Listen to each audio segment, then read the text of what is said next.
Hablemos de nuestros santos. San Francisco de Paula, 2 de abril. Cada 2 de abril, la Iglesia celebra a San Francisco de Paula.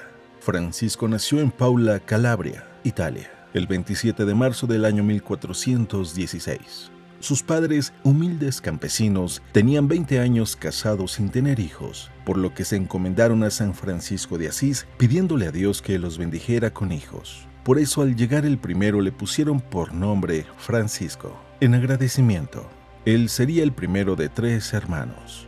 Siendo aún muy pequeño, Francisco presentó una grave dolencia en los ojos. Sus padres volvieron a encomendarse a San Francisco de Asís y le prometieron que si el niño se curaba, lo enviarían más adelante a un convento franciscano como servidor. Era costumbre por aquellos días que algunas familias entregaran a sus hijos adolescentes para vivir como frailes, vistiendo el hábito durante un año en algún convento.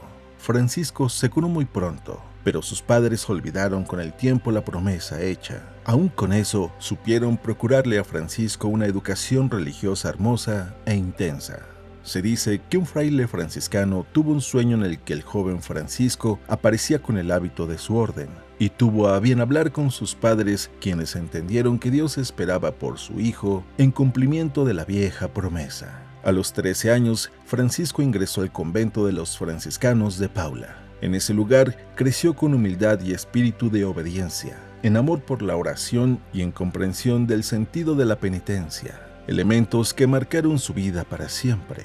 Terminando el tiempo con los franciscanos, a los 14 años, Francisco peregrinó a Asís, al lado de sus padres. La experiencia de Dios vivida en aquel lugar terminó de consolidar aquello que daba vueltas en su cabeza desde hacía un año atrás: consagrar su vida a Dios por entero. Al regresar a Paula, inicia entonces una vida de retiro aislado en una cueva a la orilla del mar.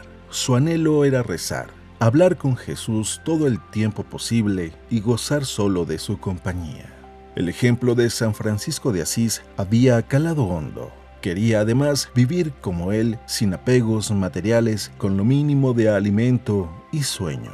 Pronto serían muchas las personas que se unirían al proyecto. En el año 1474, el Papa Sixto IV autorizó que se escriba una regla para la nueva comunidad y que lleven el nombre de los ermitaños de San Francisco. Esta regla sería formalmente aprobada por el Papa Alejandro VI, quien además rebautizó al grupo con el nombre de orden por el de mínimos, los más humildes de todos los religiosos.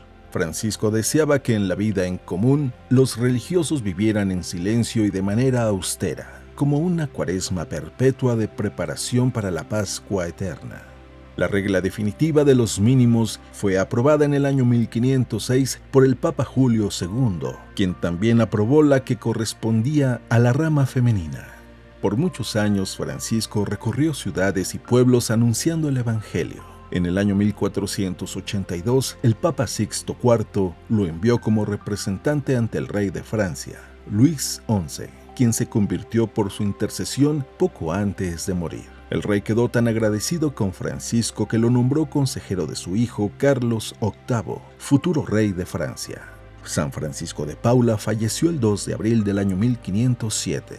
12 años después de su muerte, fue proclamado santo por el sumo pontífice León X en el año 1519. Hablemos de nuestros santos. San Francisco de Paula.